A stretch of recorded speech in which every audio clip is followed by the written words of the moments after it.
At least 3 people are dead after a Russian missile attack hit the Ukrainian port city of Kherson on Sunday. Israeli forces carry out demolitions of Palestinian homes in East Jerusalem as Israel's Prime Minister toughens up punishment for those who attack Israeli citizens. Spain sees a 7% increase in patients using the private health sector, a jump of 1.5 million people since the start of the pandemic.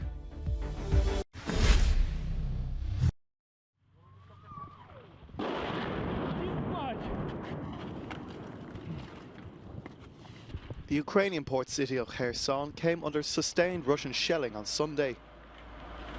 Local authorities claimed that a hospital and a school were hit in what they called deliberate targeting. At least 3 people have been reported dead, but there could be more. Ukraine's President Volodymyr Zelensky condemned the shelling in his nightly address. Zelensky says today the Russian army has been shelling Kherson atrociously all day. Residential buildings, various social and transport facilities, including a hospital, post office and bus station, have been damaged. 2 women, nurses, were wounded in the hospital. As of now, there are reports of 6 wounded and 3 dead. Russia's Ministry of Defense claimed that the shelling had destroyed 2 US-made counter-battery radar systems, as well as an artillery ammunition stump. The European Commission President Ursula von der Leyen said ahead of an EU-Ukraine summit next week that Ukraine has unconditional support from the bloc and needed to prevail against Russian attacks to defend European values. It's only a drill, but the fear is real. The Estonian government is calling a snap military exercise session for more than 800 members of the paramilitary Estonian Defence League. According to Major Andres Vali, the military drills were adapted to the combat experience in Ukraine.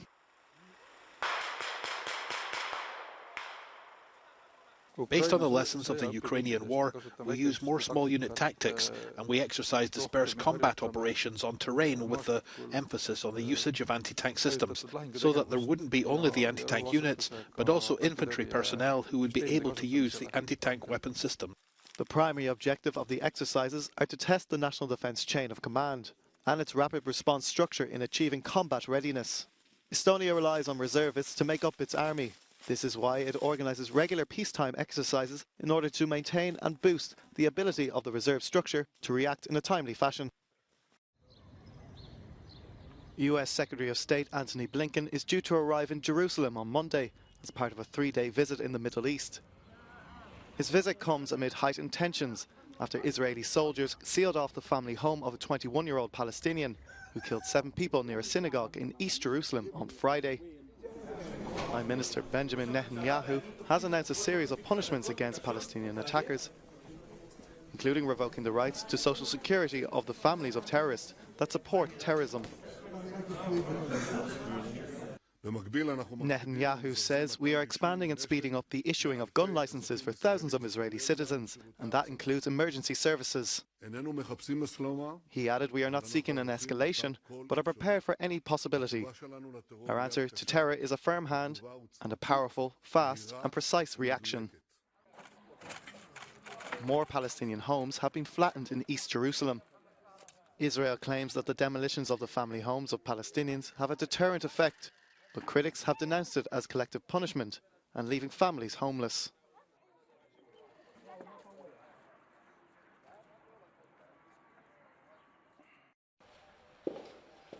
Noelia has come to this private dermatology clinic in Madrid for a checkup. In Spain's public health system, she would have waited an average of 70 days to get the same appointment. In the public health system, it's true that waiting times to get an appointment are much longer, and when it comes to a health issue, you can't wait or postpone an appointment with the doctor. She is one of the 12 million people who already have private health insurance in Spain. Since the beginning of the pandemic, 1.5 million more Spaniards have switched to the private sector. The public health system has been subjected to unbearable pressure, and the private health system had to take on a burden of patients who could not be treated in the public health system.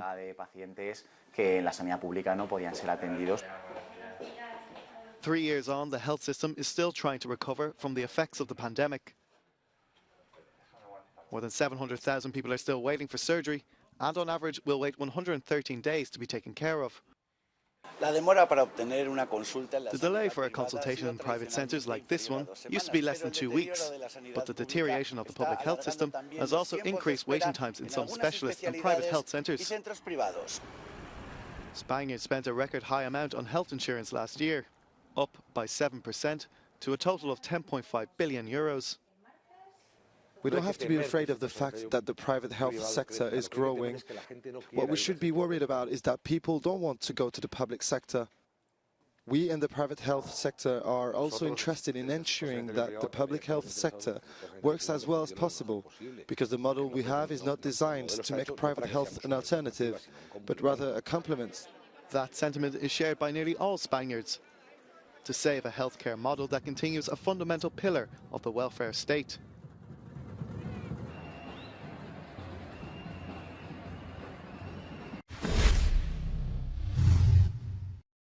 Authorities in Australia have stepped up the search for a tiny, potentially deadly radioactive capsule which went missing in January. The Western Australian Department of Fire and Emergency Services says it's bringing in new radiation detection equipment that can be fitted to vehicles. Close exposure to it could result in burns, while being near the tiny capsule for a longer period could lead to acute radiation sickness. It's believed to have fallen off a truck while being transported along a 1,400-kilometre strip of desert highway from a mine in the country's remote west to a storage facility. Heavy rainfall continues to batter New Zealand's North Island, causing landslides, flash floods and destroying roads.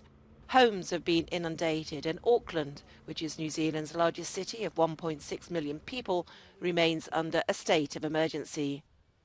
Police have confirmed that a man missing after being swept away on Friday is dead, bringing the number who've lost their lives to 4. Climate change is causing episodes of heavy rainfall to become more common and more intense in the country. A colourful parade ushered in the Lunar New Year in Paris. It's the year of the rabbit and sees the return of public festivities in the French capital after a break since 2019 due to the COVID-19 pandemic. While this year the actual day of the lunar year fell on Sunday, January the 22nd, it's traditionally celebrated for 2 weeks. The Year of the Rabbit brings with it the promise of a general rebound of the economy, health and peace.